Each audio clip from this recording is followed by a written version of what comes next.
Hello friend, Bihar DElEd परीक्षा 2024 आज 8 अप्रैल 2024 का फर्स्ट शिफ्ट का पेपर है जो सफलतापूर्ण हो चुका है। तो फाइनली जो है जितने भी फर्स्ट शिफ्ट में क्वेश्चन पूछे गए हैं, जो भी प्रश्न मुझे स्टूडेंटों के द्वारा प्रोवाइड किए गए हैं, उसका आंसर की आपको प्रोवाइड करने वाले हैं। तो दोस्तों चलिए बिना टाइम वेस्ट किए हुए पहले क्वेश्चन की शुरुआत करते हैं।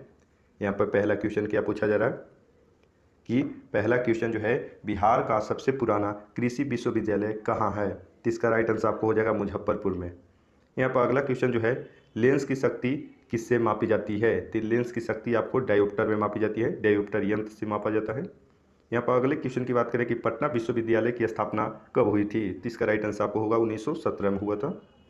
यहाँ अगला क्वेश्चन जो है कि मूल रूप से अस्थायी भाव की संख्या कितनी मानी जाती है? तो इसका राइट आंसर आपको 9 मानी जाती है। यहाँ पर अगले क्वेश्चन क्या करें कि प्रथम बौद्ध समिति का आयोजन कहाँ हुआ था? तो इसका राइट आंसर आहूत में हुआ था और आजाद शत्रु के शासनकाल में हुआ था। यहाँ पर अगले क्वेश्चन की बात करते हैं। यहाँ पर अगला क्वेश्चन जो है, भारत में अंग्रेजों के समय प्रथम जनगणना किसके कार्यकाल में हुआ था या किसके शासनकाल में हुआ था? तो लॉर्ड मेयो के कार्यकाल में हुआ था। यहाँ पर अगले क्वेश्चन की बात करते हैं कि भारत संविधान में नागरिकों को मौलिक अधिकार किस अनुच्छेद में प्रदान किए गए हैं? इसका राइट आंसर अनुच्छेद 12 से 35 में। यहाँ पर अगले क्वेश्चन की बात करते हैं कि बांग्लादेश की सीमा से लगे भारत के राज्य हैं। तो आपको ऑप्शन के अनुसार मानना था।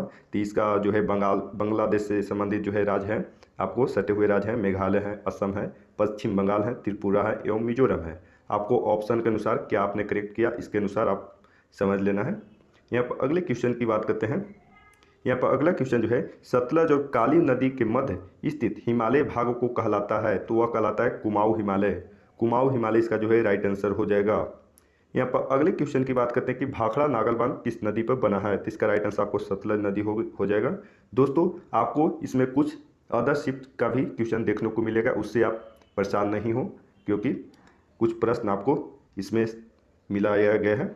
यहाँ पर अगले क्वेश्चन की बात करते हैं कि किसने 1873 ईस्वी में सत्य शोधक समाज की स्थापना की? तो इसका राइट आंसर आपको हो जाएगा ज्योतिबा फुले। यहाँ पर अगले क्वेश्चन की बात करते हैं कि जिला नियोजन एवं विकास परिषद का प्रधान कौन होता है? तो इसका राइट आंसर आपको हो जाएगा जिला विकास पदाधिकारी।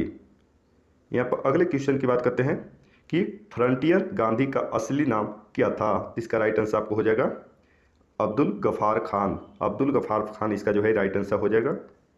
यहाँ पर अगले क्वेश्चन की बात करते हैं कि भारतीय मुद्रा कहाँ छापा जाता है? तो इसका राइट आंसर आपको हो जाएगा नासिक प्रिंटिंग प्रेस में। यहाँ पर अगला क्वेश्चन जो है, आपको काशी विद्यापीठ वाराणसी की स्थापना किसने की? इसका राइट आंसर आपको होगा शिव प्रसाद गुप्त ने। यहाँ पर नेक्स्ट क्वेश्चन जो है, आपको बिहार से प्राप्त मौर्यकालीन अभिलेख की लिपि क्या है? तो इसका राइट आंसर आपको होगा ब्राह्मी लिपि।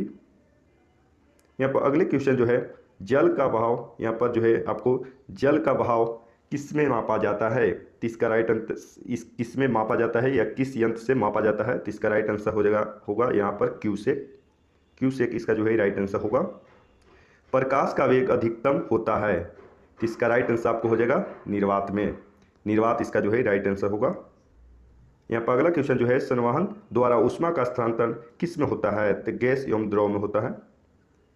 यहाँ पर अगले क्वेश्चन की बात करते हैं कि हवाई जहाज से यात्रा करते समय पेन से स्याही का निकलना या निकलने लगती है, इसका क्या कारण है? तो वायु दाब में कमी के कारण जो है पेन से स्याही निकल जाती है। यहाँ पर अगले क्वेश्चन की बात करते हैं।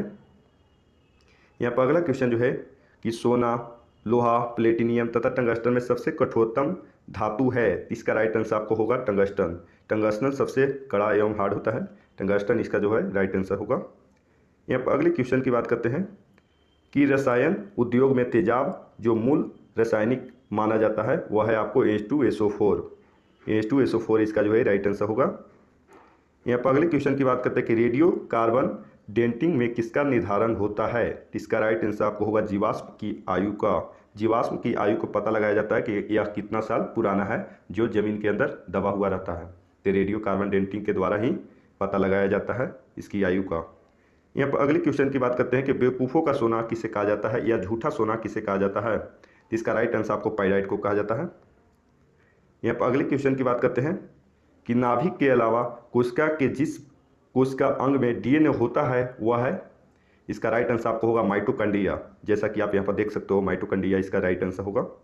यहाँ पर अगले क्वेश्चन की बात करते हैं कि मानव शरीर का सबसे छोटी हड्डी कौन सा है। इसका राइट आंसर आपको स्टेपिज हो जाएगा, जो कान की हड्डी होती है। यहाँ अगले क्वेश्चन की बात करते हैं कि सेब नाशपाती में खाने योग्य है, वह है आप पुष्प खाते हैं, पुष्पासन या मांसल पुष्पासन पुष्प जो है खाने योग्य है। यहाँ पर अगले क्वेश्चन की बात करते हैं कि लार में कौन सा एंजाइम पाया जाता है, तो आपको यह हो जाएगा टाइलिन। नेक्स्ट क्वेश्चन जो है आपको सर्वप्रथम रक्त परिसंचरण तंत्र की अध्ययन किसने किया था। इसका राइट आंसर आपको डेविड हार्वे ने किया था, रक्त परिसंचरण की अध्ययन या खोज।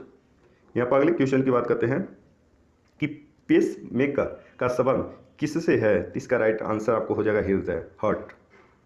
यहाँ पर अगले क्वेश्चन की बात करते हैं कि किस वेद में रूपक, उपमा, यमक एवं उत्प्रेक्षा का पर्याप्त मात्रा का प्रयोग हुआ है। इसका राइट आंसर आपको होगा ऋग्वेद।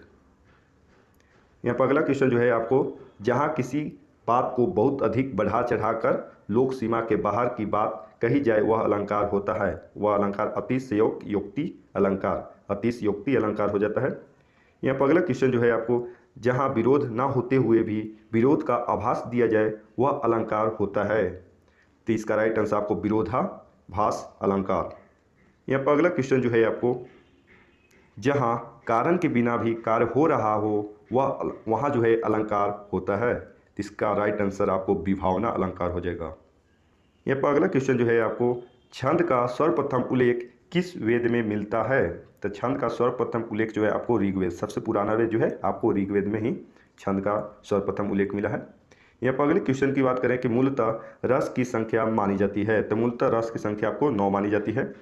काफ़ी प्रीवियस ईयर का क्वेश्चन रिपीट किए गए हैं जैसा कि आप देख रहे होंगे। यहाँ पर अगला क्वेश्चन जो है जिस छंद में सभी चरण समान होते हैं उस छंद को क्या कहते हैं। तो उस छंद को समछंद कहा जाता है। यहाँ पर अगले क्वेश्चन की बात करते हैं। यहाँ पर अगला क्वेश्चन जो है जिसका सहारा पाकर अस्थायी भाव जगते हैं उसे विभाव को क्या कहते हैं। तो उसे आलंबन विभाव कहते हैं, आलंबन विभाव इसका जो है राइट आंसर होगा। यहाँ पर अगला क्वेश्चन जो है दयानंद में प्रयुक्त संधि का नाम क्या है। तो इसका राइट आंसर आपको होगा दीर्घ संधि। यहाँ पर अगला क्वेश्चन जो है आपको स्वर संधि के कितने भेद हैं। इसका राइट आंसर आपको हो जाएगा 5 भेद हैं। यहाँ पर अगला क्वेश्चन जो है आपको 2 या 2 से अधिक शब्दों को मिलकर बने नए सार्थक शब्द को क्या कहते हैं। तो इसको कहते हैं समास।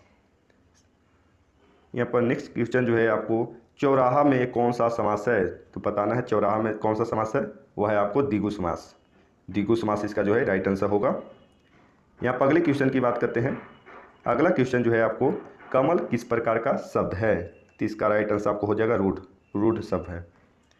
यहाँ पर अगला क्वेश्चन जो है आपको पावक का पर्यायवाची शब्द क्या है। तो पावक का पर्यायवाची शब्द हुतासन हो जाएगा। यहाँ पर अगला क्वेश्चन जो है आपको जो दूसरे के सहारे जीवित रहे उसे एक शब्द में क्या कहते हैं। तो उसे परजीवी कहते हैं, जो दूसरे के सहारे जीवित रहता है। यहाँ पर अगला क्वेश्चन जो है आपको मैग्सेसे यहाँ पर अगला क्वेश्चन जो है आपको मैग्सेसे पुरस्कार जो है आपको सम्मानित होने वाले प्रथम भारतीय कौन थे। तो इसका राइट आंसर आपको विनोबा भावे हो जाएंगे, जैसा कि आप यहाँ पर देख सकते हो विनोबा भावे इसका राइट आंसर होगा। दोस्तों यह अंतिम सवाल था जो आपको समाप्त हुआ। दोस्तों उम्मीद करता हूँ कि वीडियो पसंद आई लाइक शेयर जरूर कर देना। Thanks for watching. फिर एक नई वीडियो नए अपडेट के साथ मिलते हैं, तब तक के लिए धन्यवाद।